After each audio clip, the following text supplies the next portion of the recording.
Presentamos 24 Horas Central. Último minuto. ¿Cómo están? Buenas noches, bienvenidos, bienvenidas a las noticias. Esta tarde la PDI realizó un operativo en la casa del vándalo que profanó las tumbas del cementerio general, logrando recuperar restos óseos sustraídos desde el cementerio. David Maldonado nos cuenta los últimos detalles de este caso indignante y que incluye información de este momento, la detención del profanador. David, buenas noches. Iván, Connie, ¿cómo está? Muy buenas noches. Sí, imagen en vivo del Instituto Psiquiátrico de Recoleta, lugar hasta donde habría llegado, donde habría venido a entregarse este hombre de 25 años acusado de profanar, ¿verdad?, sepulcros y también mausoleos en el cementerio general. Hace muy poco nos confirmaron que ya fue detenido por la Policía de Investigaciones tras recibir, ¿cierto?, la constatación de lesiones en compañía de sus familiares, que hace muy poco llegaron hasta acá, hasta este instituto psiquiátrico en dicha comuna. Estos trabajos se realizaron durante gran parte de la tarde, empezaron cerca de las 4 de la tarde, se extendieron hasta cerca de las 8. En este trabajo que realizaron los equipos de la PDI en compañía con el laboratorio criminalístico de la misma institución, lograron encontrar, según fuentes de 24 horas, al interior del domicilio, donde él no estaba, porque todavía no había antecedentes de su paradero hasta ese minuto, restos óseos. Restos que pertenecerían a las personas que estaban enterradas en el cementerio general, en los mausoleos y sepulcros que este hombre, de manera desvergonzada, profanó y grabó, además de subir a redes sociales. De hecho, hace muy poco nos confirmaron que se habrían encontrado partes de una persona que estaba enterrada justamente en uno de estos mausoleos y que es familiar de Hugo.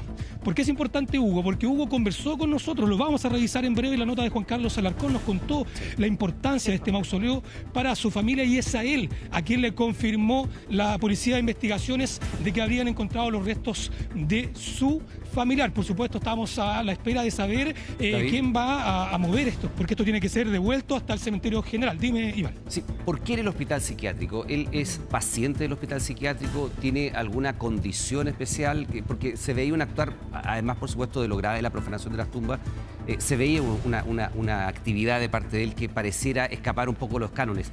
¿Por qué allí?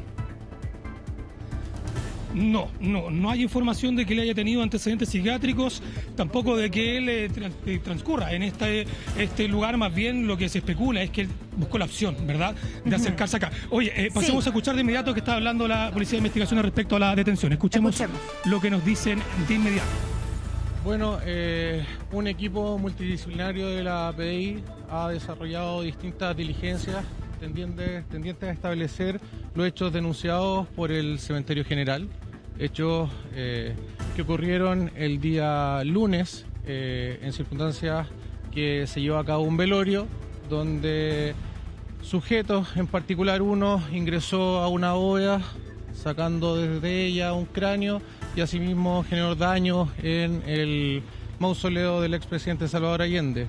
Como indicaba, el día de hoy se llevó a cabo el allanamiento en el domicilio de esta persona, logrando encontrar osamentas en su dormitorio, las cuales fueron debidamente levantadas por la PDI a fin de poder ser periciadas.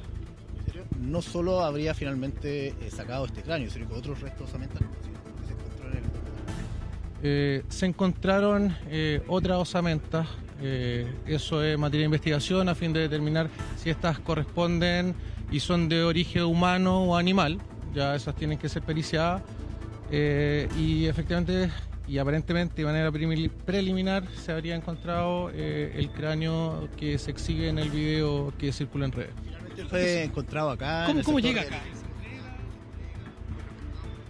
Mientras desarrollamos diligencias y se encontraba con los familiares de él, la madre fue contactada por una conocida, ya que le da cuenta que habría encontrado al imputado deambulando por las calles de la comuna, evidente con lesiones, ¿no es cierto?, en su brazo y evidentemente autoenfería, y lo trajo al hospital a fin de que sea atendido. Pero es un paciente de acá.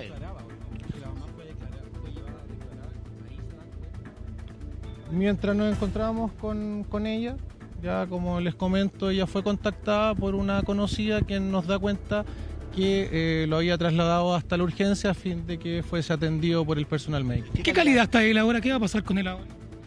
Él en este momento se encuentra en calidad de detenido. Ya mantenemos una orden de detención emanada por el tercer juzgado de garantía de Santiago. Así que por el momento estamos a la espera del diagnóstico médico a fin de poder informar al Ministerio Público y poner eventualmente a disposición al imputado.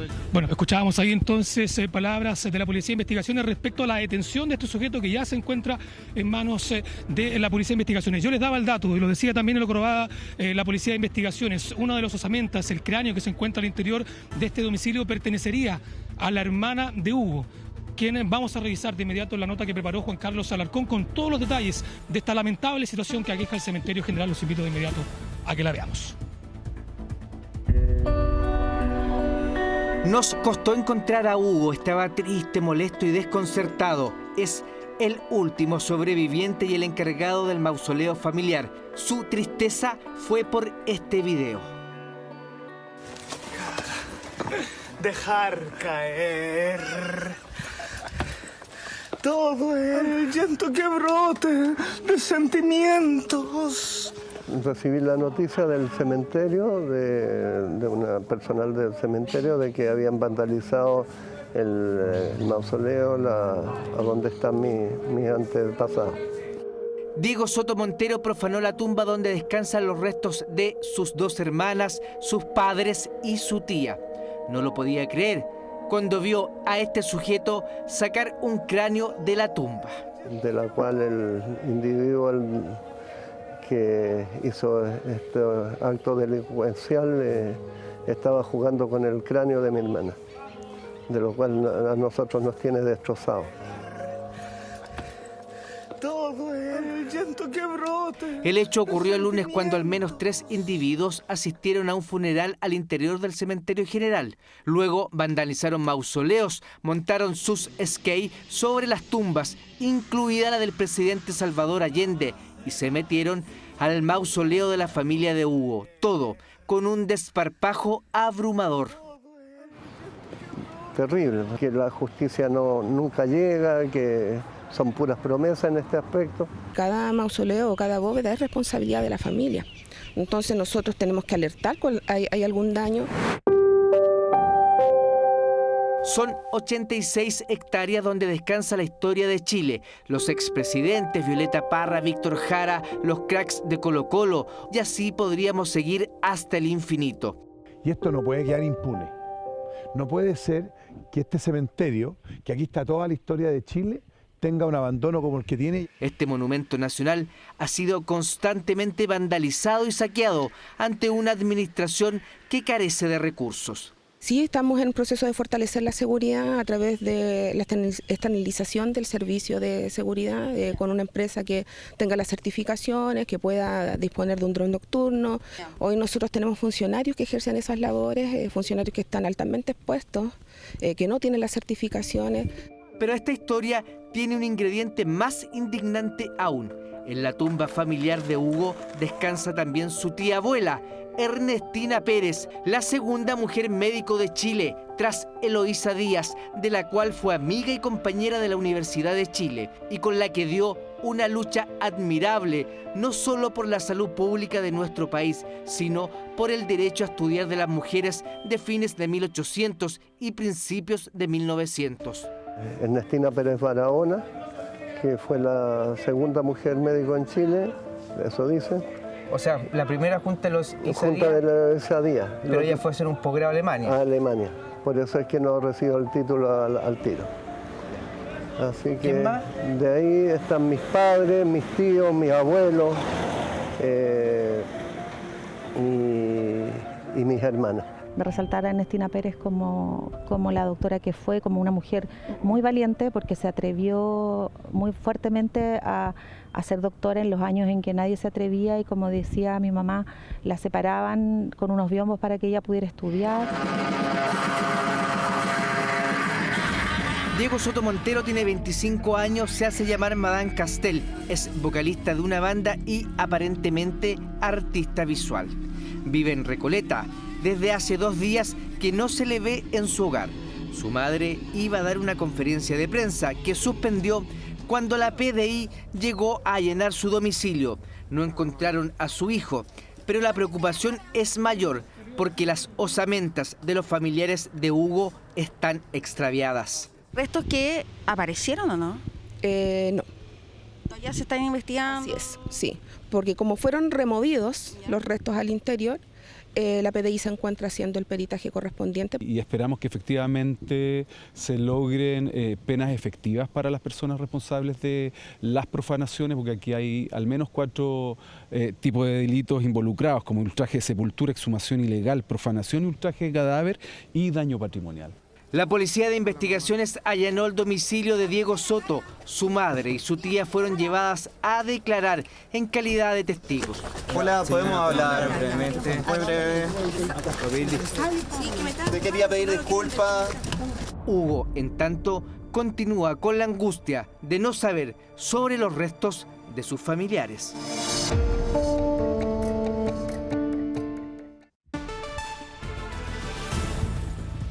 Sí, una angustia que podría llegar a su fin, ya que a él mismo le confirmaron desde la Policía de Investigaciones que el hallazgo de una de las osamentas, de las tantas que encontraron al interior de este domicilio, pertenecería a su hermana. Además de saber y conocer ya que este sujeto de 25 años acusado de esta lamentable situación en el cementerio general ya se encuentra en calidad de detenido, está al interior del Instituto Psiquiátrico aquí en Recoleta, no porque fuera parte de este instituto, sino porque aquí fue trasladado, como lo decía, el subcomisario de la PDI fue trasladado por una vecina que lo vio deambulando por la calle con heridas. Aparentemente se habría generado algún tipo de daño y es trasladado hasta este lugar donde luego se le da el aviso a la Policía de Investigaciones, quien finalmente concreta su detención. Una buena noticia para Hugo, esperemos que pronto puedan devolverse estos restos al cementerio. Sabemos que es una división de derechos humanos, puede ser de la Policía de Investigaciones o de Carabineros, quienes son los que tienen que tener esta misión de llevar de vuelta estas osamentas hasta el cementerio general. Iván Coni. Sí, David, la verdad es que es bien impactante porque además se encuentra esta cantidad, como tú decías y tú le preguntabas al subcomisario, no es solamente el cráneo que había sido exhibido, sino que también otros restos que hay que ver a qué pertenecen, si es ser humano o, por ejemplo, animales. Ahora, David, entendemos que fue llevado al hospital psiquiátrico, pero no porque tenga, como tú decías, una ficha ahí o porque tenga una condición, sino que simplemente a ese lugar lo llevaron frente a las heridas que tenía y la persona que lo llevó. ¿Y están viendo y evaluando su condición de salud antes de llevárselo al cuartel? Claro, habría sido en el contexto de cómo ocurre esto que se toma esta decisión por parte de esta vecina, que se lo habría encontrado deambulando con heridas y un poco desorientado, como lo decían ellos, en la calle. Lo traen hasta acá, a este recinto psiquiátrico, no porque él perteneciera a este o haya estado en este. Bueno, esa es una información que por supuesto hay que confirmar, pero preliminarmente el subcomisario nos decía que no tiene ningún vínculo con este lugar, que ya se le hizo la constatación de lesiones y ahora están revisando su estado de salud de estas heridas que se habría autoinfligido para luego ser trasladado a un cuartel y ya prepararse para lo que va a ser de aquí para adelante toda la parte judicial, ¿verdad? Con todo esto que hizo al interior de este cementerio lamentablemente tan golpeado el último tiempo en Recoleta. Hay que ver qué hay detrás de esas heridas autoinferidas. Claro. Podría ser, por ejemplo, algún autoatentado contra su vida, en fin, es un tema muy delicado. Ahora, desde el punto de vista estrictamente procedimental, ¿qué delitos se le van a imputar? Se ha hablado de aquello porque evidentemente uno diría daño, desorden, profanación de un cementerio. Profanación, robo también. Por eso, enfrenta penalidades, ¿qué tipo de delito? Porque está detenido, se le contratan lesiones, está detenido, es la condición en que dice la PDI que está, y tiene que ser sometido ahora a un procedimiento judicial. Claro, donde corre el peligro de penas que pueden llegar hasta los 3 años. Y un día, o simplemente pagar alguna multa entre 400 y 700 mil pesos. Sabemos que inicialmente ese podría ser los riesgos lo que se podría eventualmente enfrentar ante la justicia, pero hay que saber cómo va adelante la indagatoria, qué más se encontró al interior del domicilio. También hay que saber qué otros vínculos hay con estas personas que lo acompañaron, que no son sujetos de interés en este momento para las policías. Solo él tenía esta orden de captura. Todo eso vamos a ir esclareciéndolo, por supuesto, una vez que ya tengamos más antecedentes. Lo que nos hablaba el subcomisario era preliminar, porque nos vio a los medios aquí afuera del instituto, vino a dar esta vocería previa para confirmar su detención. Ahora hay que saber qué va a pasar con él en términos judiciales. ¿Qué van a decir aquí adentro del instituto psiquiátrico? Porque puede que él haya ingresado por algún problema. No sabemos todavía quién lo que está ocurriendo al interior de este centro asistencial y que va a condicionar finalmente también su estado de salud, qué es lo que va a pasar de aquí para adelante con él. Lo que respecta a Hugo, lo que respecta a las familias del cementerio general, por lo menos tienen ya esta buena noticia de que se pudieron recuperar las osamentas y que eventualmente en algún momento van a ser devueltas a los mausoleos y sepulcros respectivamente. Sí, todavía quedan muchas preguntas por hacer. Claro, una cosa es profanar una tumba y otra cosa es sacar y robar los restos óseos y llevárselos para la casa. O sea, estamos hablando... No, es un caso extraño realmente, y muy bizarro. Sí, muy, muy extraño. Ahora, hubo profanación y hemos visto imágenes, David, más de no solamente en la tumba de la hermana y de los familiares de Hugo, sino que también en la de Salvador Allende. ¿Ahí cuáles son los daños? No hubo ingresos, ¿cierto? Ahí no hay un robo de restos óseos en esa tumba, ¿sí?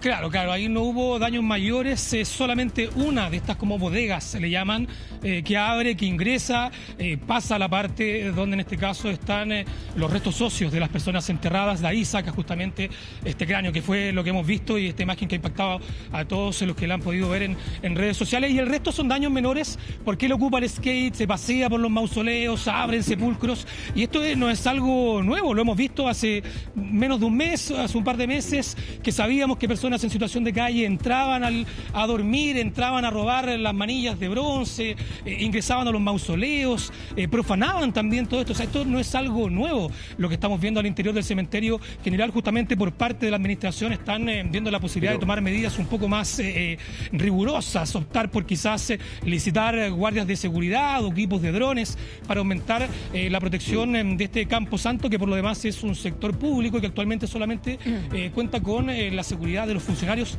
que no tienen preparación de guardia y que sabemos que una vez que ya tengan más seguridad que esas, se van a poder evitar este tipo de situaciones. Sí, es un caso muy extraño, a diferencia de los otros que tú dices, David, aquí no se estaban robando piezas de bronce para ser revendidas, no pareciera haber una motivación política detrás, da más bien la impresión de que es una persona que tiene alguna condición especial o consumo de drogas o alguna condición que le hace actuar de esta manera, así que nos vamos a quedar atentos a este caso. David, muchas gracias, buenas noches. Esta noche en 24 horas reportajes. No han solicitado préstamos ni avances, pero figuran como deudores. ¿Qué va a suceder? ¿Qué me va a pasar? ¿Por qué alguien viene a revisar mis cosas? Simplemente tenían la instrucción de venir a tomar nota de todos mis bienes. Embargos por deuda ajena, una realidad que podría tocar su puerta o en algunos casos ni siquiera tocarla. Le metí la llave. Perdón, abrí la puerta. Un cuello, miré, dije, sí, hay alguien en mi casa. Si tú no te defiendes, vas a perderlo todo. Embargos por deuda ajena. Hoy, en 24 horas, reportajes. Bueno, eso lo veremos en los próximos minutos, pero atención con estas imágenes. Los sospechosos pertenecerían a una banda dedicada a los robos en la región de O'Higgins, porque hay personas detenidas. Claro, 3 personas fueron detenidas por el asesinato del matrimonio de Graneros hace ya 2 meses.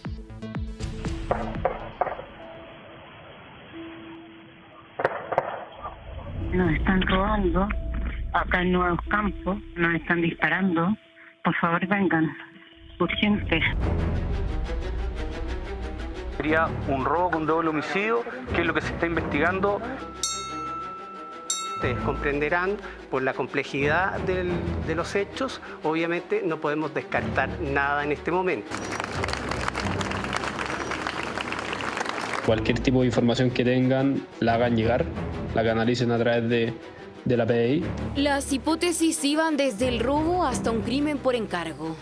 2 meses han pasado desde la madrugada en que Carolina Calleja, en medio de la desesperación, alertaba a carabineros de lo que ocurría al interior de su casa. Carabineros, buenas noches. ¿Cuál es su emergencia policial? Buenas noches, nos están robando acá en Nuevos Campos, al fondo donde está la Media Luna. Hay como 4 personas, nos están disparando. Por favor, vengan. Urgente. 8 minutos y 32 segundos duró ese llamado. En medio de Carolina y su esposo Rodrigo González fueron asesinados.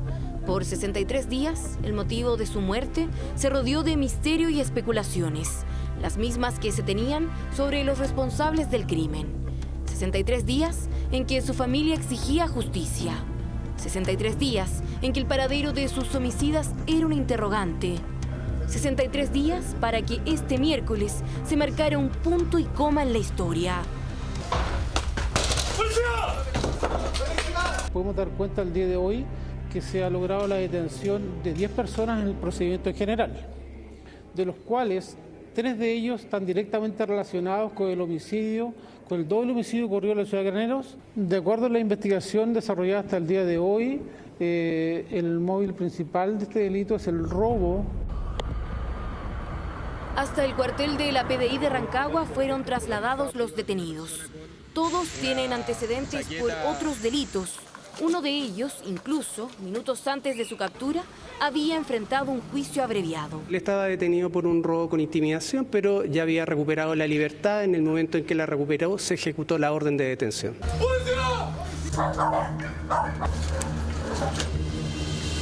19 allanamientos simultáneos en la región de O'Higgins permitieron la captura de los otros 2 involucrados en el homicidio. Si bien se descartó que existiera crimen organizado, estos delincuentes no son simples novatos. Estas personas se organizaban criminalmente para cometer este tipo de delitos. Estamos hablando de delitos de robos. Creemos que pertenecen a una estructura más horizontal. Acá no hay una jerarquía como banda propiamente tal, pero no descartamos que puedan tener participación en diversos delitos que se han cometido en la región. La investigación pudo constatar que ese 12 de marzo la casa del matrimonio González Calleja no era el único blanco. Otra parcela fue su primer objetivo. Al no poder lograr robar ahí, por caminos zigzagueantes llegaron hasta el domicilio de Carolina y Rodrigo, encontrándose casi de frente con él. Y el robo que quisieron perpetrar en la casa del matrimonio de Granero fue frustrado por la acción de la víctima, en este caso del hombre, lo cual desencadenó que ellos ejecutaran diversos disparos en el lugar. Parte del sonido del intercambio de disparos quedó registrado en una cámara cercana, los mismos que esa noche los vecinos de Nuevos Campos escucharon y que temían volvieran a ocurrir en otra parcela. Estábamos todos ahí expectantes que lo que podía pasar y bueno, gracias a Dios ya están encontrando a parte, digamos, del grupo. Había una sensación de angustia con respecto a esto, que no sabíamos nada, que no se sabían noticias, y hoy día gratamente escuchamos que hay detenido. Lograr la captura de los 3 homicidas no fue fácil. Las antenas de los celulares jugaron un rol clave para posicionarlos en los 2 domicilios que entraron esa noche. Fue el 19 de abril que llegaría una prueba crucial.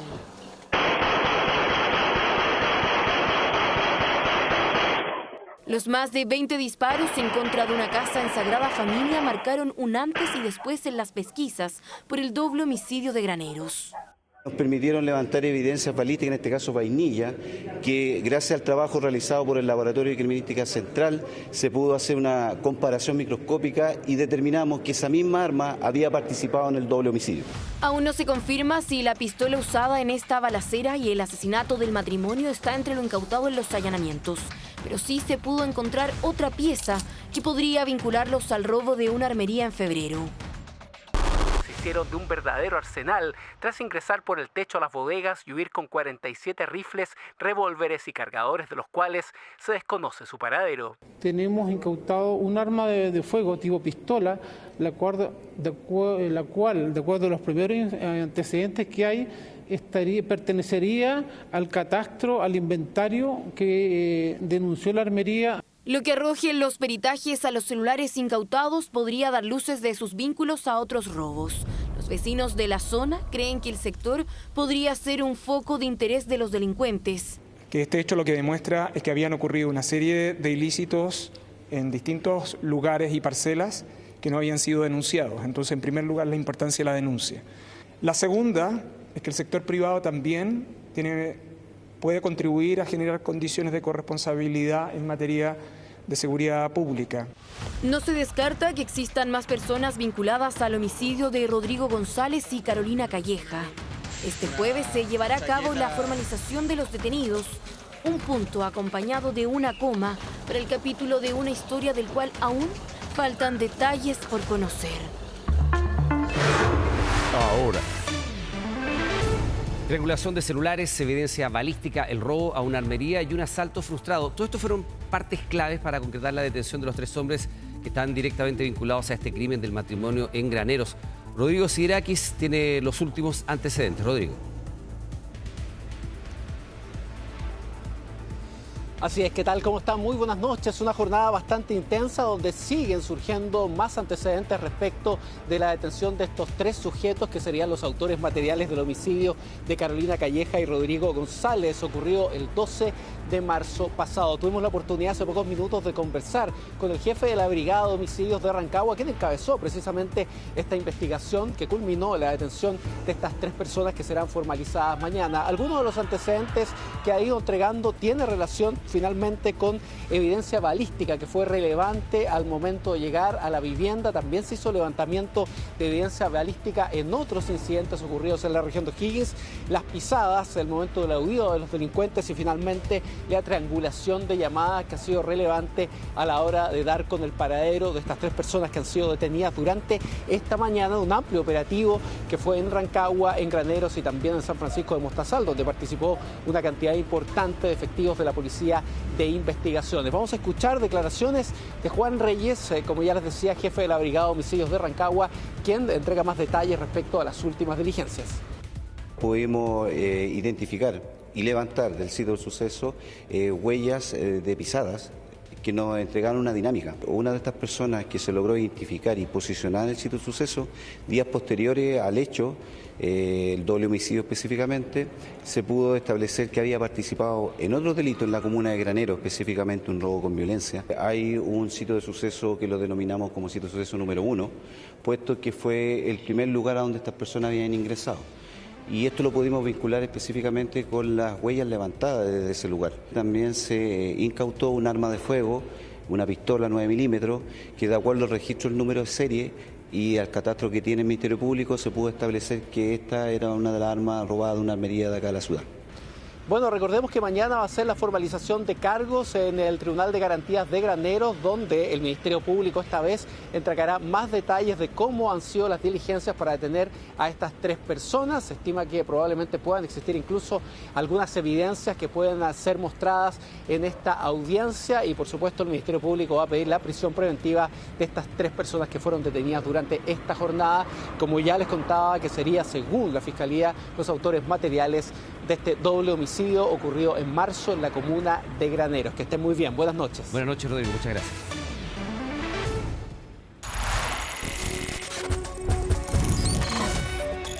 ...24 horas... reportajes.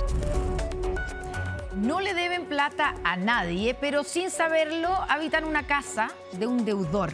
No hay cifras oficiales, pero es lo que enfrentan muchas personas en nuestro país que se convierten en víctimas de embargos por una deuda ajena. Claro, ya lo había escuchado, la desinformación podría llevarlo en casos extremos a perderlo todo. Tomás Guiñez y Bárbara Gallardo nos cuentan más en este reportaje 24 horas. Simplemente tenían la instrucción de venir a tomar nota de todos mis bienes. No han solicitado préstamos ni avances, pero figuran como deudores. ¿Qué va a suceder? ¿Qué me va a pasar? ¿Por qué alguien viene a revisar mis cosas?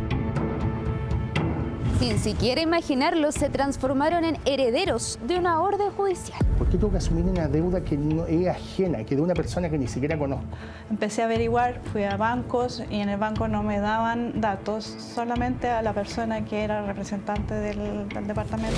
Embargos por deuda ajena, una realidad que podría tocar su puerta o en algunos casos ni siquiera tocarla. Yo miré la llave, perdón, puerta, un cuello, miré, dije, sí, hay alguien en mi casa. Si tú no te defiendes, vas a perderlo todo.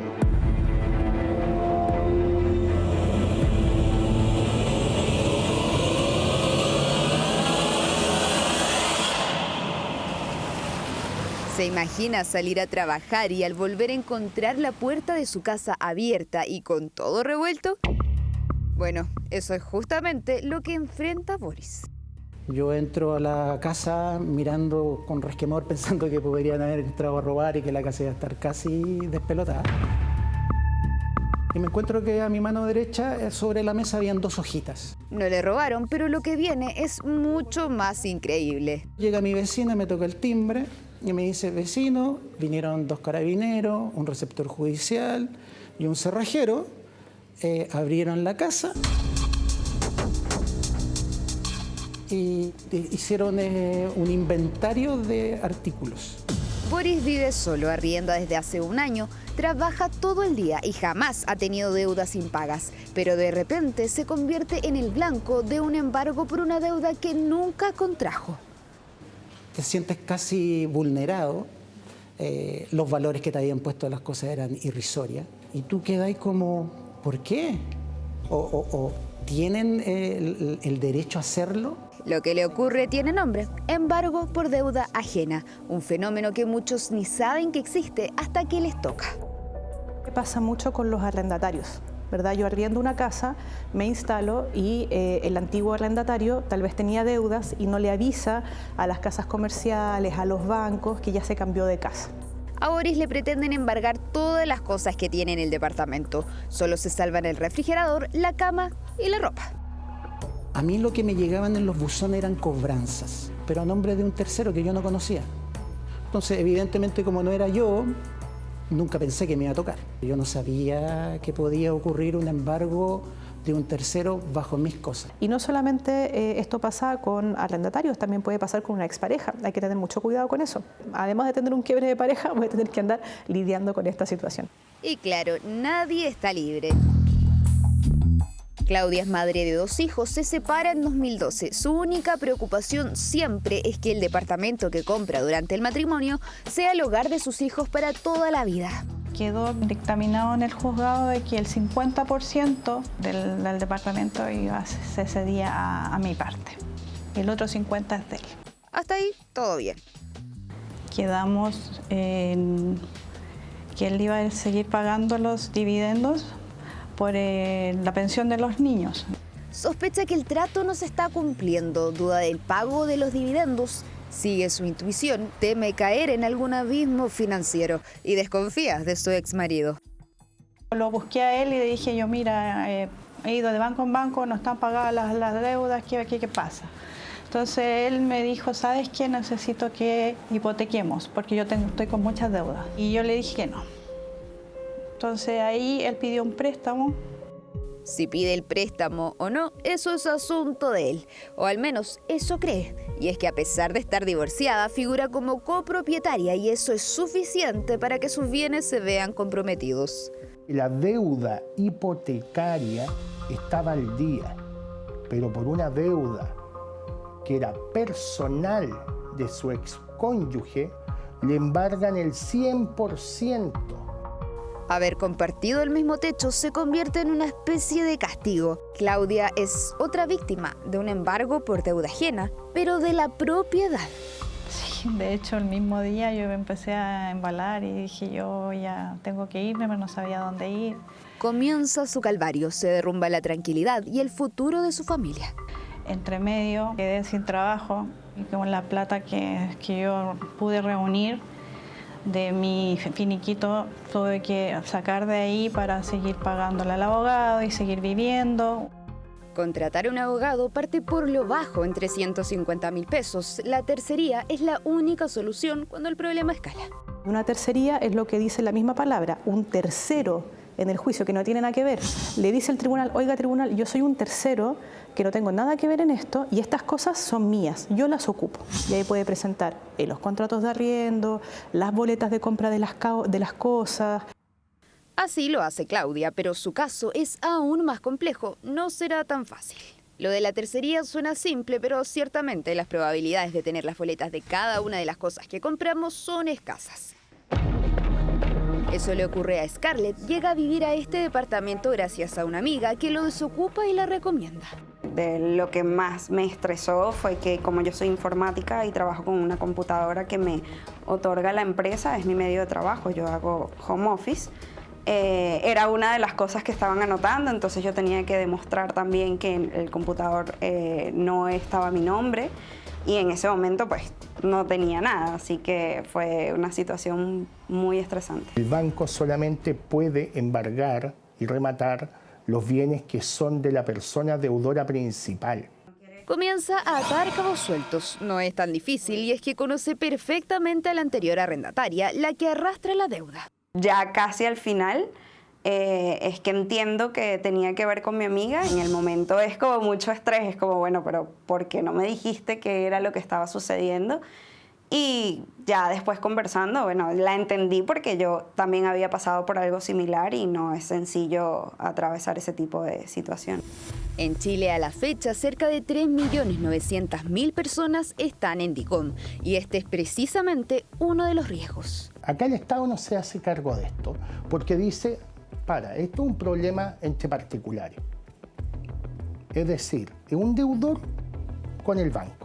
Pero resulta que se ven afectados tus bienes, tu patrimonio y que no tienes nada que ver con la deuda. Efectivamente, es fácil caer en este enredo judicial. El punto es cómo resguardarme. Por ejemplo, si yo tengo una vivienda y la estoy arrendando y el arrendador me dice, me voy a ir, yo le podría decir, bueno, te paso tu mes de garantía, no solamente fijándome de que la casa esté en buen estado, sino de que tú no hayas dejado este domicilio como dirección a tus acreedores. Eso en caso de que usted sea propietario de algún inmueble, pero si es parte de ese casi 72% de personas que arriendan, una opción puede ser esta. Si yo voy a arrendar, tengo que conversar esta cosa con mi arrendador y decirle, oiga, ¿sabe qué? Agreguemos una cláusula en el contrato de arriendo que si yo estoy objeto de una tercería, usted me va a devolver mi mes de garantía para yo poder hacer frente a este problema. Porque estos contratos se pueden modificar según la necesidad de las partes. Boris y Scarlett logran zanjar este enorme dolor de cabeza, pero la amarga sensación de haber sido invadidos no se la desean a nadie. En el marco de esa causa obviamente está terminado, ese embargo quedó sin efecto, pero bueno, no podemos garantizar que no vuelva a pasar, dependerá de las circunstancias. Eres vulnerable, 100%, por desconocimiento. En cuanto a esta secretaria bancaria, Claudia, que paradójicamente trabaja gestionando créditos hipotecarios, la lucha judicial continúa. Su vivienda sigue en juego por una deuda de su exmarido. Me ha causado mucha angustia porque yo estoy pagándole a un abogado. Esto puede durar muchísimo tiempo más. Logra demostrar que una parte del inmueble es de ella, pero lamentablemente hoy el sistema no distingue entre el deudor y quien solo compartía el techo con él. Literal, duerme con un ojo abierto y el otro cerrado. La pregunta es, ¿los podría rematar el banco esos derechos? La respuesta es sí. Porque los otros derechos, que es el otro 50%, ya están embargados. Al final del día, siempre Claudia va a quedar sin la propiedad, a no ser que le compre los derechos a quien adquirió ese 50%. Injusto, sí. Legal, también. Tú siempre confías en que la persona que va a estar arrendando antes que tú era normal pagar las cuentas, pero no que tú la heredabas circunstancialmente. La indefensión es tal que cualquiera puede firmar un crédito con la dirección de una vivienda ajena y heredar así un embargo por la deuda de un extraño. Hoy al menos ellos tres conocen sus derechos, pero al principio estaban solos como tantos. En síntesis, el error no fue de ellos, pero el costo sí, y es que el desconocimiento también se paga. Hasta 5 horas tuvieron que esperar algunas personas para grabar las patentes a los vidrios y espejos de sus vehículos. Claro, porque este jueves comienza a ser una obligación para cada automóvil. Las multas por no cumplir pueden superar los 100.000 pesos. Largas filas es la postal del último día de plazo para grabar los vidrios y espejos de los autos, algo que comenzará a hacerse obligación durante este jueves. ¿Cuánto tiempo llevas esperando acá? 3 horas. 3 horas. Y quiero ir al baño. Las 8:20 que estoy acá. O sea, ya Sí. vas como para las 4 horas ya. Sí, casi. Pero llevo como 5 horas. Varios criticaron la medida. Qué absurdo este gasto, porque la verdad es que por los vidrios no es que no te vayan a robar un auto, te lo van a robar igual. Considero que esto es como los chalecos amarillos, los reflectantes, nadie los controló nunca, eso no a negocio y esto es exactamente lo mismo. Usted póngale la patente, le ponen cámara, le ponen lo que quieran y aún así hacen el delito. Mientras otros le encuentran sentido. Yo creo que es la única forma de parar el robo de los espejos y de los parabrisas. La verdad me parece igual una medida bastante aceptable pues por el tema de la seguridad también de los autos, aunque igual eso no garantiza que no los vayan a robar pues. Lo cierto es que muchos reconocen que más lo realizan por evitar una infracción. ¿Encuentras que es una buena medida o para que no te saquen el parte? Por parte. No, porque no le saquen el parte, porque este vehículo es empresa, entonces tengo que trabajar en la calle todos los días con él. Para evitar la infracción, porque si se van a robar el auto, se lo van a robar igual. Quienes sí estaban contentos con la medida son aquellos trabajadores que se dedican a grabar los espejos y vidrios. Ellos dan sus consejos. Lo más importante del grabado, que sea visible, que no se borre, y nada, pues que no dañe la estética del auto. Que sea la letra de 7 a 10 milímetros, que sea letra legible y que sea el tallado del vidrio.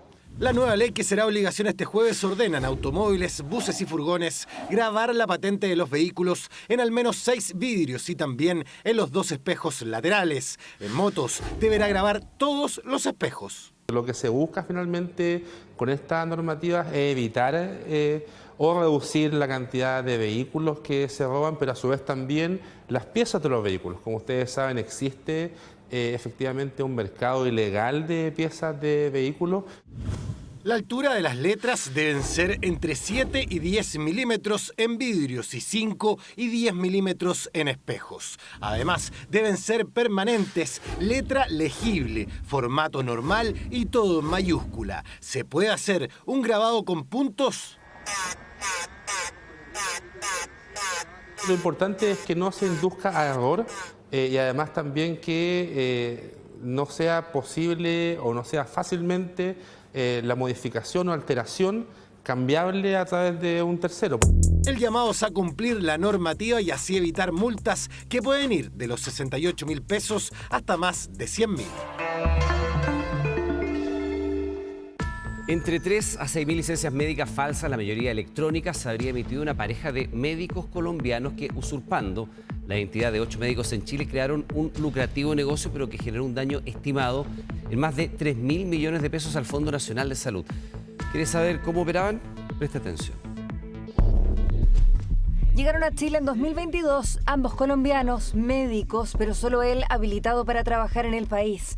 Poco importaba porque no venían a atender pacientes, sino a instalar todo un mecanismo para defraudar. Se trata de personas que vienen desde el extranjero a corromper las bases de nuestro sistema de salud y de sus naciones. Se aprovechan a mantener un sistema que quizá es vulnerable. La investigación partió luego que en Medipaz, operador para la emisión de licencias médicas electrónicas, notaran algo atípico. Médicos reclamaron que se habían emitido licencias a sus nombres, pero ellos no estaban enrolados en el sistema. ¿Cómo podía ser posible? Preste atención. Les voy a mostrar un video donde ella se está enrolando para la cámara y me diga sus datos personales. Nombre, fecha de nacimiento. Completo. Linda Pamela. Ya. ¿Su RUT? El 3. Ok. Número 24332. Y su fecha de nacimiento. 13 de febrero del 87.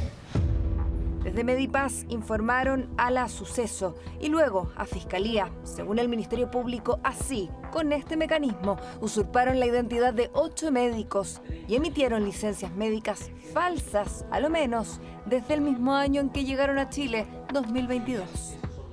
Él aproximadamente 7.000 licencias emitió, pero además las licencias emitidas por medio de los médicos usurpados ascendió aproximadamente o más de 3.500 licencias médicas.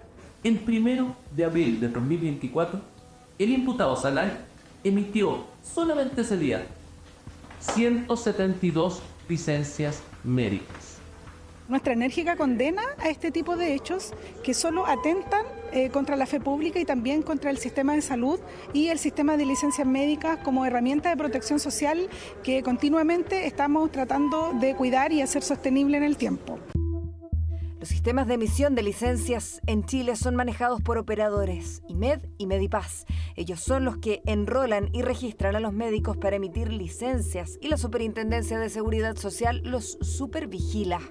Se está haciendo un monitoreo permanente para poder identificar comportamientos anómalos que llamen la atención y puedan ser, por ejemplo, bloqueados preventivamente esos profesionales de la salud que aparecen haciendo comportamientos anómalos.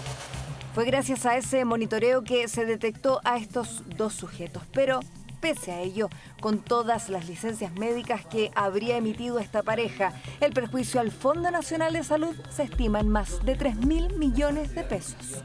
Hemos incorporado biometría facial, biometría dactilar, comprobaciones de domicilio. Ahora, cuando tenemos una organización que se sabe las claves únicas del médico, tiene copia de la cédula de identidad, que el número de serie está vigente, falsifican comprobantes de domicilio, hay que tener muchos elementos para poder detectar el fraude. La investigación está en una etapa inicial, pero se sabe que habría un tercer involucrado que emitía licencias desde el extranjero. Otra parte de la indagatoria buscará aclarar quiénes eran los beneficiarios y cómo obtuvieron acceso a los documentos de los médicos usurpados. No se descarta por ahora que hayan sido parte también de la banda. Obtuvieron acceso a cédulas de identidad necesarias para el proceso de enrolamiento en Medipaz, ¿ya? ¿Cómo obtuvieron esas cédulas de identidad? Es un tema que es materia de investigación, así como también es materia de investigación de qué forma accedieron a claves únicas de los médicos usurpados. Quedaron en prisión preventiva. El tribunal dio 90 días para la investigación de un caso que nuevamente pone en entredicho al ya cuestionado sistema de licencias médicas en Chile y sus vulnerabilidades que permiten el abuso de algunos. ¿Se imagina llegar al aeropuerto en metro? Bueno, ese viejo anhelo que ocurre en muchas capitales del mundo podría ser realidad al menos en el anuncio. El gobierno daría a conocer los detalles de un plan para expandir la futura línea 7 desde Cerro Navia a la terminal aérea. ¿Cuánto podría costar el pasaje? Mira.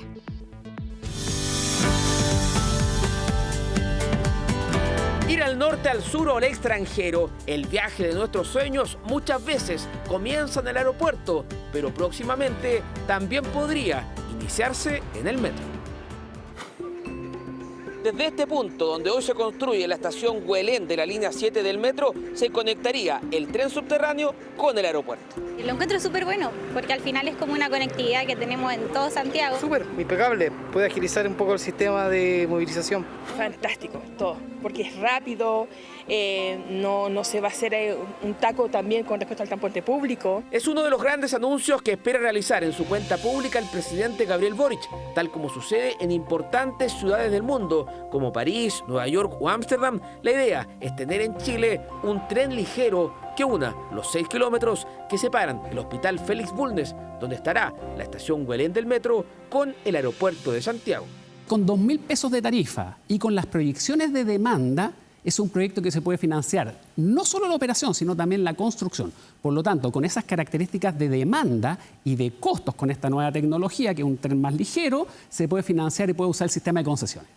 Y claro, el costo del proyecto asciende a $300 millones. Por ello, ante el escenario de estrechez fiscal, la moneda se inclinaría por concesionar el tren que cubra dicho recorrido. En los primeros cálculos, el pasaje costaría 2.000 pesos, lo mismo que cuesta comprar un boleto en Centropuerto o Turbus, pero sin duda más económico que un transfer, un Uber o un taxi.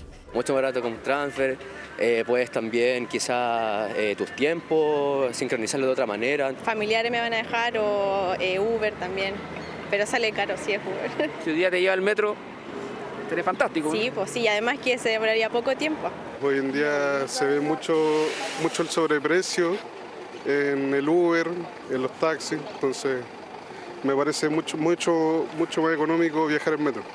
El anuncio fue aplaudido por el alcalde de Cerro Navia, quien tiene hasta un mapa en su oficina con el que puede ser el recorrido de este metro. La autoridad, eso sí, pide una estación intermedia que pase también por el parque industrial, que próximamente inaugurará su comuna.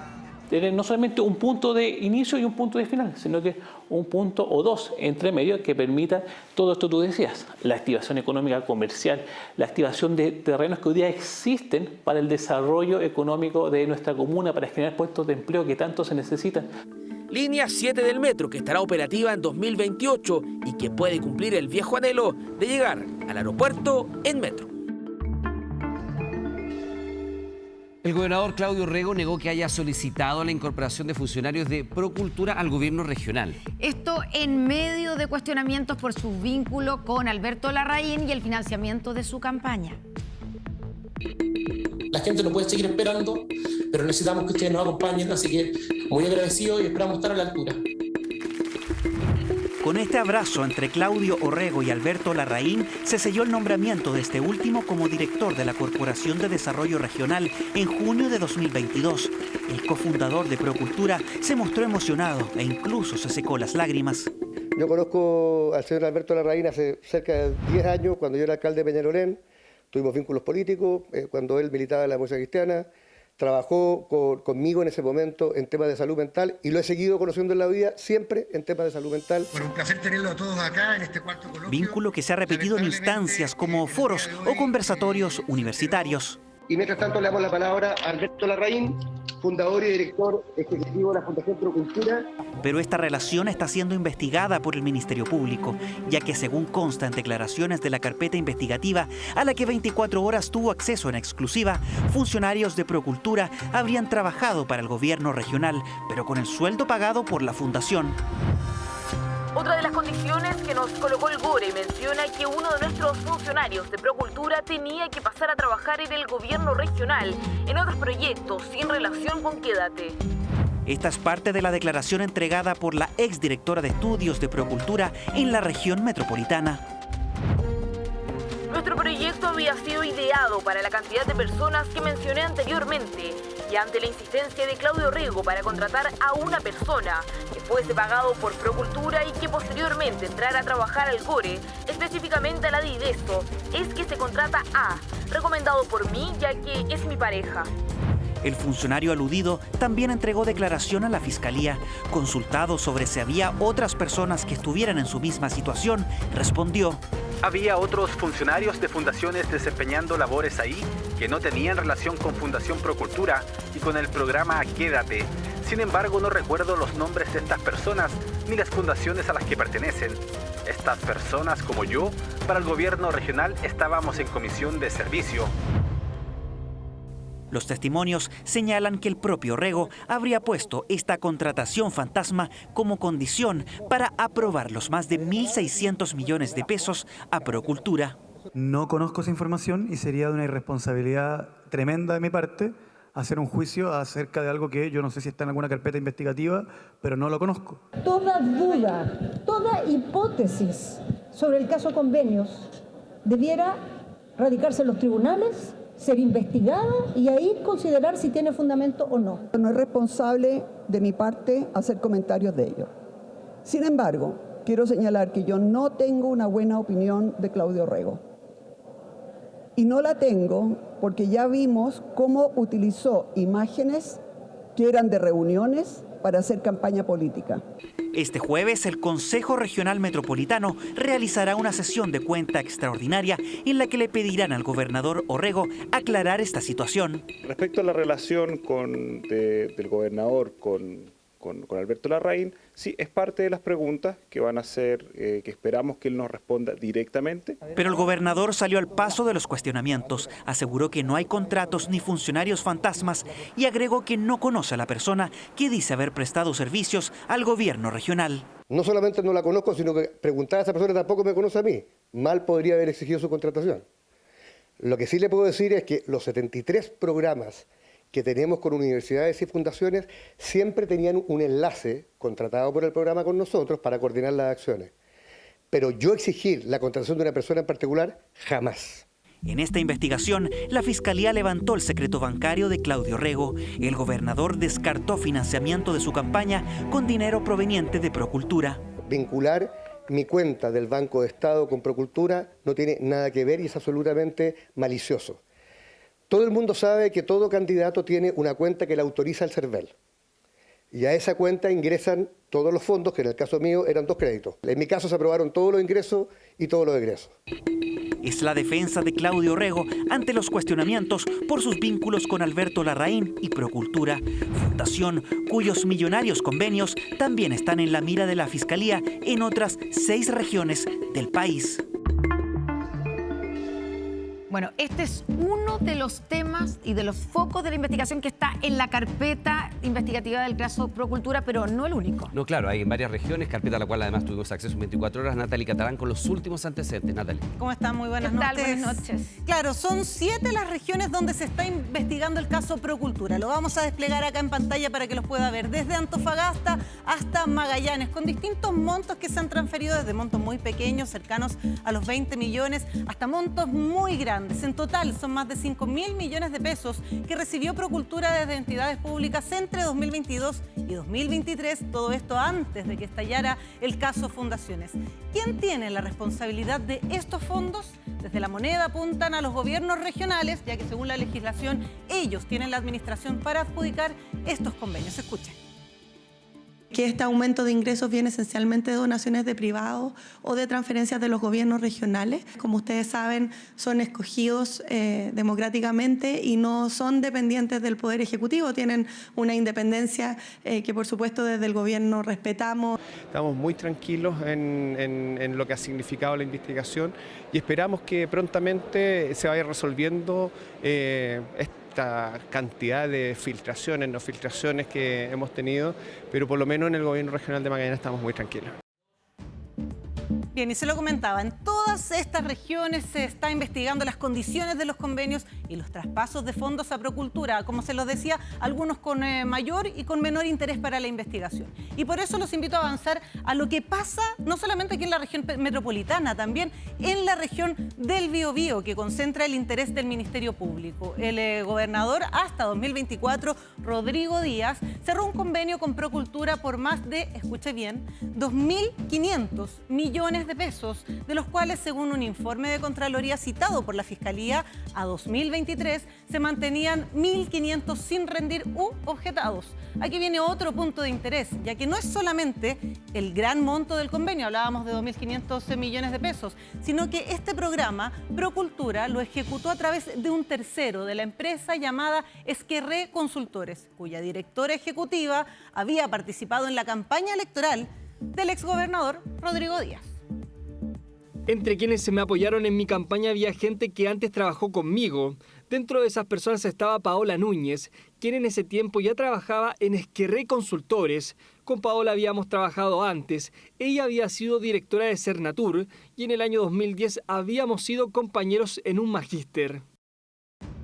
Bien, y ponga atención a lo siguiente porque esta es información recientemente revelada por CIPER sobre los fondos que el fiscal Patricio Cooper investigaba y que podrían haber sido utilizados en la campaña del presidente Gabriel Boric. La publicación de CIPER sostiene que los dineros a los que se hace referencia en las escuchas corresponden a aportes de privados como Enel, Anglo American y Minera Candelaria, por lo que no serían fondos públicos ni aportes para la campaña según esta publicación. Recordemos además que el tema continúa mañana. Se va a revisar en la Corte de Apelaciones el recurso de amparo interpuesto por Josefina Uneus por la interceptación de su equipo celular. Por lo tanto, seguimos muy atentos a todo lo que pasa con el caso Procultura. Ya volvemos con 24 Horas Central. Estamos viendo 24 Horas Central. Estamos de vuelta en las noticias. Este miércoles se desarrolló el primer debate presidencial. El tema, vivienda y los anfitriones, la Cámara Chilena de la Construcción. Pero la instancia provocó diversos emplazamientos entre quienes aspiran a la moneda. Claro, el principal, el de Janet Jara, al candidato del Partido Nacional Libertario, Johannes Kaiser. Miren. Vamos a hacer cosas entretenidas hoy día. Porque vamos juntos. Encuentro presidencial a 186 días de la elección entre decenas de micrófonos y varias preguntas. El objetivo, captar el primer cara a cara de quienes aspiran a la moneda y según sondeos de opinión, lideran los primeros 6 puestos para esa opción. ¿Cómo está usted? Yo muy bien. Me alegra por fin que tengamos un encuentro. Cita organizada por la Cámara Chilena de la Construcción hasta hoy, inédita, entre Jara, Winter, Toá, Matei, Kaiser y Kast, que provocó altas expectativas y aún mayor expectación. ¿Qué es esa pelota, José Antonio? ¿Qué es? La pelota está trancada, aseguró el candidato republicano sobre el escenario, apuntando a la permisología. Hay faltas, hay trabas, hay VAR. ¿El problema? el déficit de vivienda y de infraestructura que existe en el país y el cómo solucionarlo. Se requiere tener financiamiento público, apuntaron en el oficialismo, hay que reducir ese gasto, consensuaron desde la oposición. Hay que empezar a hacer los cambios de inmediato y eso significa básicamente cambio de reglamentos. Pero también significa cambio de personas. Si la manera en que vamos a resolver el tema de las trabas del Estado es con la filosofía que estamos escuchando acá, que sacando los primos y los operadores políticos se va a resolver esto, es de una frivolidad completa. Esto es mucho más complejo que eso. Debate que si de emplazamientos hablamos, los protagonistas fueron Janet Jara y Johannes Kaiser, como cuando la exministra del Trabajo abordó la reforma de pensiones. Y logramos llegar a un acuerdo. No con todos, porque aquí hubo algunos que se restaron hasta el final por mejorar las pensiones de los chilenos y las chilenas. O rectificó la propuesta del candidato del Partido Nacional Libertario sobre la carga tributaria a las pymes. Vamos a bajar la tasa para las mini pymes a 12,5%. Te quiero avisar que esa es la tasa que ya está vigente. De ese encuentro más que encuentro en el marco de las 60 medidas que el gremio de la construcción propuso a los candidatos, la reducción del pie hipotecario, el eximir de IVA de forma transitoria y promover la construcción industrializada son algunos de ellos. El acuerdo por la paz y el entendimiento y una solución para una vivienda digna en la Araucanía provocó otro tenso momento con la oposición. Usted estuvo en contra antes de leerlo y estuvo en contra porque podía unir a chilenos que pensaban distintos. Y eso a usted no le gusta porque la división entre chilenos verdaderos y falsos chilenos ha sido siempre su giro. ¿Cuántas personas que hoy día viven en comunidad sujetas a personajes como Keipool, que es amigo del señor Winter, ¿no es cierto?, no pueden utilizar sus tierras porque hay un tipo violento? Intenso y tenso debate en el marco de la presentación de la propuesta Chile Posible al 2030. Al exterior del Partido de la Gente mostró la molestia por un encuentro que no contó con la presencia de su candidato Franco Parisi. Es un acto discriminatorio. Yo creo que era muy difícil que estuvieran todos, pero yo creo que van a haber otros eventos en los que sí van a ser invitados. Eso sería muy bueno. Seguro. ¿No fue el argumento que nos dieron? Sí, es que eligieron a los 6 principales. 6 primeros dicen porque tampoco estuvo el precandidato Jaime Mulet. ¿Conforme con el primer debate? Un cara a cara así de los hasta hoy favoritos para la moneda. El puntapié inicial de los debates que permitirán conocer las propuestas de quienes son los protagonistas de este año electoral. Ya volvemos. Estamos viendo 24 Horas Central. Ya estamos de regreso en las noticias. Una masiva y sentida despedida le están dando miles de uruguayos a José Pepe Mujica. ¿Cómo el expresidente uruguayo pasó de ser un político simbólico a un ícono cultural que marcó la última década? Lo vemos en el siguiente informe. Se fue por donde vino, aprendizaje triste, pero no mi destino, Jamás soñé venganza, ni prolongué lamentos, presentí la esperanza. Una persona que nos dio todo al Uruguay, nos hizo conocer en todo el mundo. Ese es quizás uno de los mayores legados de Pepe Mujica, haberle puesto un rostro a su pequeño país de más de 3 millones de habitantes y convertirse en un ícono, no solo político, sino también cultural. Un honor siempre hablar contigo. El placer es mío, hijo. De verdad. Somos de generaciones muy distantes. Una diferencia de edad que se convirtió en inspiración para el rapero puertorriqueño René Pérez, quien publicó un video en el que se ve su último encuentro con el exmandatario, que ya se encontraba haciéndole frente al cáncer. Sin embargo, los encuentros de Mujica con figuras del entretenimiento también marcaron todo su mandato. Desde Ricky Martin hasta la banda Aerosmith, Mujica fue visitado por varias celebridades que lo veían como un referente político y social. Si yo puedo hablar con líderes que creen en la igualdad en muchos aspectos, pues cómo no lo voy a hacer. Figuras como el actor Sean Penn también elogiaron a Mujica en medio de su gira para recaudar ayuda humanitaria para Haití. Qué agradecido que estamos con el presidente y con el país de Uruguay. If you watch, he's leaving an example for people, which is stronger than telling people what to do. Dijo Steven Tyler tras reunirse con Mujica y regalarle una guitarra autografiada, en la única visita que ha hecho la icónica banda a Uruguay, mientras que su historia también hizo que cantantes de la talla de Silvio Rodríguez le compusieran una canción que hoy toma más sentido que nunca. Escudriñando modos de ensanchar lo posible, de ensanchar lo posible. Supe arrancarme clavos y seguir sonriente, no quise ser esclavo de una cuenta pendiente. El féretro de Mujica llegó al Palacio Legislativo a las 13:15 de Uruguay, acompañado del presidente Yamandú Orsi y la primera dama Laura Alonso Pérez, quien se vio muy emocionada durante la capilla ardiente, en la que miles de uruguayos hicieron largas filas este miércoles para dejar sus ofrendas florales y banderas y rendir así homenaje a Pepe Mujica tras su muerte a los 89 años.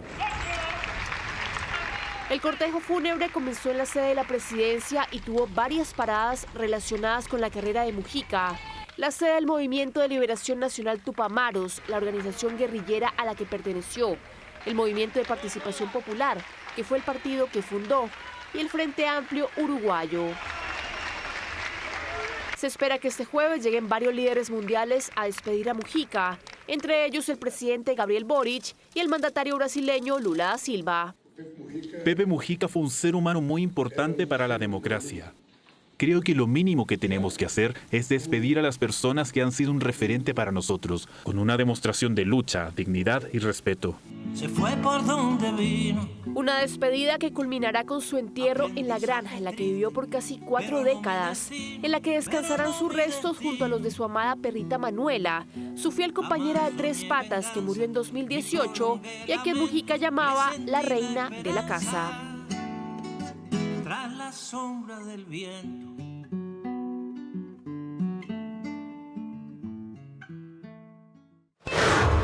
Último minuto. Volvemos a la comuna de Independencia, donde hay nueva información sobre la detención del profanador de tumbas. David Maldonado nos cuenta. David, buenas noches nuevamente. Sí, ¿qué tal? Buenas noches. Retomamos este contacto. Nos encontramos en las afueras del cuartel de la Policía de Investigaciones aquí en Independencia, hasta donde hace pocos minutos ingresó este hombre de 25 años acusado de profanar las tumbas en el cementerio general. Esto luego de que recibiera el alta por parte de los equipos médicos al interior de este instituto psiquiátrico, fuera detenido por la Policía de Investigaciones y luego trasladado raudamente hasta este lugar. Antes de que saliera desde el interior, desde este centro psiquiátrico, hablamos con una prima que le entregó antecedentes respecto al aparente estado de salud en el que se encontraba este sujeto. Ella da disculpas públicas por parte de la familia y demás aclara de que él estaba pasando por una situación un poco compleja, pero no estaba asistiendo a ningún tratamiento psiquiátrico ni con apoyo psicológico. Escuchemos lo que nos comentó a la salida de él antes de llegar hasta acá, hasta el cuartel Borgoño. Con el propósito de expresar nuestras más sinceras disculpas por los actos ocurridos recientemente en el cementerio general, los cuales han causado preocupación y malestar en toda la comunidad. Como familia atravesamos un momento sumamente delicado. Nuestro hijo lleva varios meses enfrentando una profunda depresión. Recientemente nos manifestó su intención de realizar a lo que él llamó la última intervención artística urbana como forma de despedida. Afortunadamente pudimos intervenir a tiempo y ahora estamos enfocados en brindarle la ayuda profesional y emocional que necesita. Claro, ahí escuchábamos palabras entonces de la prima de este hombre que se encuentra actualmente en calidad de detenido a la espera de lo que va a ser su eventual control de detención que podría realizarse la jornada de este día jueves, acusado por estos hechos vandálicos al interior del cementerio general, y por supuesto también corroborar cuál es su estado de salud, porque la familia hablaba de que él tiene una situación psiquiátrica, que estaba atravesando una depresión, pero por lo que hemos podido saber hasta ahora él no estaba recibiendo ningún tipo de tratamiento y de hecho aludió esta situación a una especie de expresión artística, ¿verdad? Su última expresión artística. Vamos a estar muy atentos, por supuesto, acá, cualquier nuevo antecedente y qué va a pasar para este control de detención, a qué hora se va a realizar la jornada de este día jueves, por supuesto. Quedamos entonces pendientes de esa información. Está detenido, ya lo sabíamos, pero además ahora ya fue trasladado, dado de alta del hospital psiquiátrico y trasladado al cuartel de la Policía de Investigaciones. Mañana es la formalización. David Maldonado, muchas gracias, buenas noches. Pedro, para mí también. Buenas noches.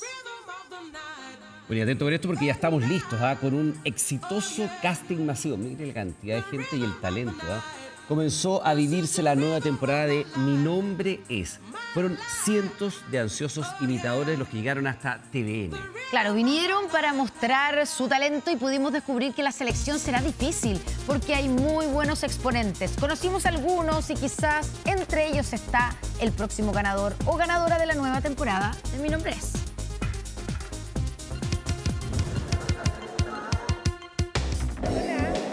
¿Tu nombre es? Miriam Hernández. Será mejor que te lo diga de una vez. Y esta Miriam viene aquí con un dolor en el corazón. Bueno, no pude conseguir entrada para ahora porque pensé que mi pareja me la iba a regalar en el Día de la Madre para ir a verla. ¿Al Nacional? Al Nacional. ¿Y tú pensabas que tu pareja la iba a comprar? Mi pareja me iba a comprar la entrada ahora para el Día de la Madre. Soñaba con eso, pero no. Podría cantarle Miriam perfectamente. Ay, no ¿Qué te regaló? Flores, calcetines y un calefactor porque pasó mucho frío. Le dije, pero ¿y no me compraste la entrada? Me dijo, ay, es que no se me ocurrió. Pero el casting para la segunda temporada de Mi Nombre Es en TVN llega temprano, con ganas de triunfar, igual que decenas de otros ansiosos. Rosa, dame todos tus sueños. Mi nombre es Sandro. O sea, evidentemente no es Sandro, pero lo imita. Y con modestia asume tener algo de parecido incluso. Hay un aire de la nariz hacia arriba, de la mitad de la nariz hacia arriba, más que nada. A ver, tapate un poco la boca. Es Sandro. Y así, tapándole partes, descubrimos a varios imitadores. ¿Eres Gustavo Cerati o no? No seas tan cruel. A las 8 de la mañana y con sueño. ¿Por qué después repunta el hombre? Bueno, después yo dije, puta, la entrevista mala. Estaba un poco frío. Venía llegando así. ¿Y puedes cantarme ahora un poquito? Por supuesto. No seas tan cruel. Pero temprano también encontramos a Jorge González. Justamente me dicen que tengo características parecidas a nariz, no sé. Hace frío. ¿Mucho frío? Sí, desde San José de Maipo, créeme que sí. Hay desorientación. ¿Cómo es el tema? No tengo idea. ¿Puedes ir a preguntar adelante? No, creo que hay que inscribirse. Le dice la mamá de... Mi nombre es Alicia Keys. Some people live just for the fame. Canta increíble y ellas le explican a nuestro Jorge González todo lo que necesita saber para el casting. Aunque usted ya sabe cómo es el chileno. Pero voy a ir a consultar igual, si es que me guardan el lugar, por favor. Pide que le guarden el puesto. Se le puede colar otro notable como... Mi nombre es Camilo Sesto. Aquí está el real. Aquí está el nuestro. ¿Cuántos años tiene haciendo esto? Desde que falleció mi madre, le hacía almuerzo, ahí me emocioné. Se entiende, es una historia potente. Y el primer casting me inscribí. ¿De ahí no quedaste? No vine porque falleció mi papá y ahora le voy a decir no me inscribí. Y como decía casting masivo, yo vine a presentarme con el corazón a probar suerte. Ese es el espíritu con que ya se respira la segunda temporada de Mi Nombre Es. La generación del año pasado fue muy buena. Entonces la vara está sin duda muy alta y yo creo que ahí hay un desafío importante para todos los que están acá postulando. ¿Tu nombre es? Cos. ¿Me puedes cantar un poquito? Se me da pánico ese amigo. Lo importante es que Mi Nombre Es da espacio a todos. My name is Boy George. Vine la temporada pasada de Drupi. Lo que pasa es que a mí siempre me han dicho que no. Yo he llegado a la televisión, pero me han dicho no. ¿Y por qué insistes?